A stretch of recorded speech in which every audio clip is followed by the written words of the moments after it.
L'idée de Gestacrise est venue avec une demande d'un directeur général des services qui souhaitait disposer d'un outil pour effectuer une planification, pour anticiper une crise. Le but est véritablement de renforcer la résilience des communes face aux risques, aux évolutions, face aux menaces, cybercriminalité, bouleversement, changement climatique, avec des effets de plus en plus violents, comme des tempêtes, des inondations. Et donc à partir de ce moment-là, on s'est rendu compte que peu de maires étaient véritablement rompus à la gestion de crise. Ils disposent de plans communaux de sauvegarde, mais si jamais ils veulent anticiper une crise, autrement dit entraîner leurs équipes pour pouvoir conduire des exercices, et puis pouvoir prendre une décision rapidement, ils ne disposaient pas d'outils. D'où l'idée de leur donner un assistant et de se servir de l'intelligence artificielle qui permet simplement de faire des synthèses de manière extrêmement rapide. Travailler dans le cadre de simulation avec la commune de la Trinité-sur-Mer, avec lequel on a souscrit effectivement une convention, et ils ont pris, c'est la deuxième commune à être abonnée à Gestacrise. Bien, je vous ai convoqué rapidement là en urgence parce que les pompiers viennent de nous informer d'un début d'incendie là, à Kervillers. Et chacun sait qu'à Kervillers, ça peut avoir des conséquences graves. Et l'incendie, d'après ce que j'entends, prend de l'importance minute par minute. Donc il était urgent de déclencher le PCS. Comment fonctionne Gestacrise ? Il y a 3 phases, c'est tout simplement les phases principales de la méthode d'élaboration des décisions opérationnelles. Il y a d'abord la compréhension du contexte.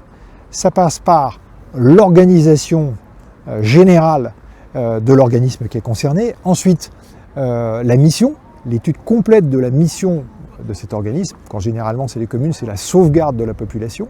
Et enfin, la situation générale, le contexte général de la commune et la situation particulière auquel la commune est confrontée.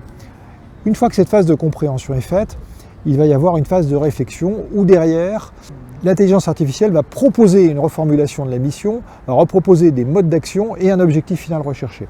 Et à partir de ce moment-là, c'est vous qui allez amender, valider chacune des étapes et véritablement choisir votre mode d'action.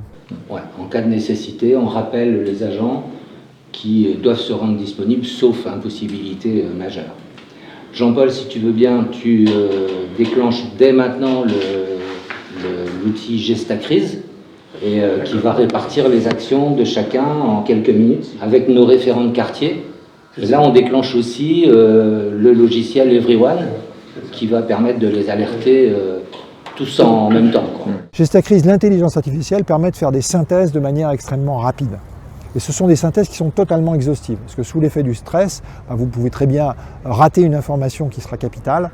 Et de la même façon, si vous voulez, si vous n'avez pas dans le PCS mentionné des éléments complètement nouveaux, par exemple le renfort possible d'une association qui est capable de vous apporter de l'aide en cadre d'une catastrophe, eh ben, ça, vous allez pouvoir le mentionner. Donc c'est là où, si vous voulez, l'intelligence artificielle ne fait qu'apporter des renseignements qui sont donnés, ou des informations que vous lui donnez, parce que c'est un système qui est totalement interne, qui ne va pas chercher d'éléments à l'extérieur sur le net, donc il ne risque pas, si vous voulez, d'être influencé ou pollué par les éléments extérieurs. C'est les éléments que vous lui avez rentrés.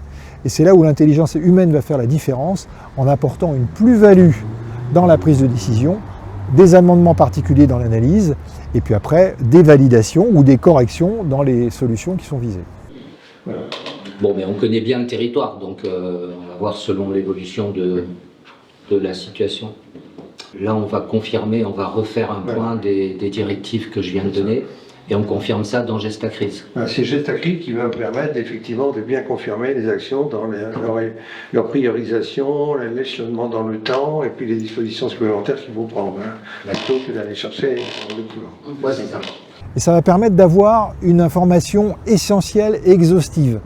Donc si vous voulez, et surtout, ça va avoir le mérite de traiter pratiquement dans une situation d'urgence, si jamais on s'appuie purement sur le plan communal de sauvegarde et qu'on est complètement perdu et qu'on laisse cette intelligence artificielle suggérer un certain nombre de réponses, on n'aura que la partie de validation à faire. C'est-à-dire qu'à aucun moment, si vous voulez, le maire ou l'élu est dépendant de cette intelligence artificielle. Il s'agit bien à chaque fois d'une prise complète de responsabilité où à chaque étape, on demande une validation particulière, validation d'informations qui sont contenues dans le plan communal de sauvegarde.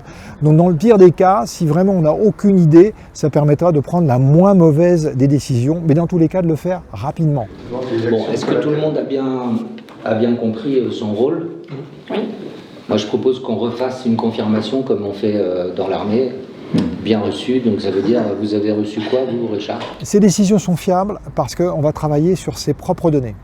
Il n'y a aucune communication vis-à-vis de l'extérieur, tant en recherche de renseignements et de données, qu'en émission particulière des résultats. Donc ça, c'est un système qui est totalement fiable si on respecte les règles de sécurité. Et ça, ChatGPT le permet.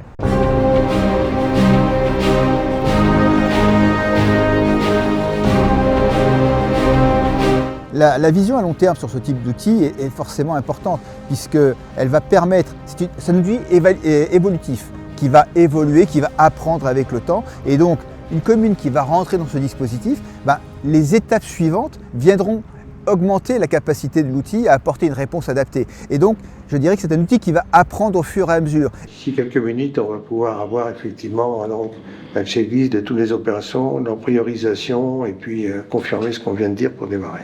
D'accord. Bien. Donc on ne va pas continuer de faire salon. Il y a le feu, donc tout le monde debout.